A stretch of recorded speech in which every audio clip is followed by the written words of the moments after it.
All right, we're on the Parc de Paris, hole 5, par 4. So just doing this with lower level stuff. You know, one of the cool things about these par 4s is if you've got lower developed stuff, it's very easy on these par 4s to get your birdie and go home. It's really going to be difficult on a hole like this to not end up with a birdie. Obviously, your goal is to try and put yourself in the right spot to get an eagle. I prefer the spot on the right because if you can get to the right spot, you can kind of take, there's a lot of movement on this green, and there's a trough up there, and you can ride through that trough. And the thing I don't like about the left-hand side is if you don't hit far enough up in there, you're going to end up behind these trees just like my opponent, and it kind of takes the shot out. So if you're going to hit to the left, you need to get way up to the left and kind of get beyond the shadow up in this area up here. Whereas if you hit to the right, as long as you can get past anywhere in the shadow or beyond that, you're fine. Now what it does do is it does carry a little bit here. So if you're bringing a bigger ball here and you're starting off on the other side, you got to really watch, you know, your distance, because it'll be very easy to end up in the sand. So the question is if you can get it done with lower level stuff, why would you bring a bigger ball? And the deal is if you can get to the other side and you can get in the right spot, that bigger ball is going to put you deeper into your club. So you may be able to come at this with, you know, if you brought a big power ball, you may be able to come at it, if you get up here by the sand, you may be able to come at it with a wedge, or you may be in your minimum short iron.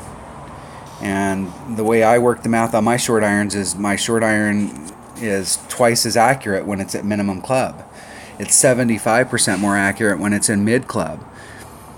So sometimes on these holes you go, why is this guy bringing out a bigger ball? You can get this done with a marlin. Yes, you can get it done with a marlin, but that bigger ball, if you end up in the same spot, even though I can get to the same spot with a marlin that I could get to with a bigger ball, that bigger ball is going to put me deeper into my next club, and it's going to make that club more accurate. So I'm going to have a better shot in the tournament to be able to sink that shot and pick up that eagle. And these par 4s that are in this Parc de Paris, we have some serious opportunities. So we can pick these up. And so I'm kind of in between clubs right there, but I'm at my max hornet. There's my mid back in there, so I'm pretty close to max here. And this may be a better shot if you've got a lower developed hornet where you don't have that little bit of extra backspin there. I've got like 3.5 bars of backspin. You know, this may be a better hole for a claw or a thorn, something that's got a little bit of backspin so that you can get up. What you don't want to be is back a little bit further where you're having to engage that hill face. It's very tough. The way that the green is set up and the movement that's on the green, it's a very tough green. So I hit it perfect here, and I'm right on the cusp of in the hole, eagle.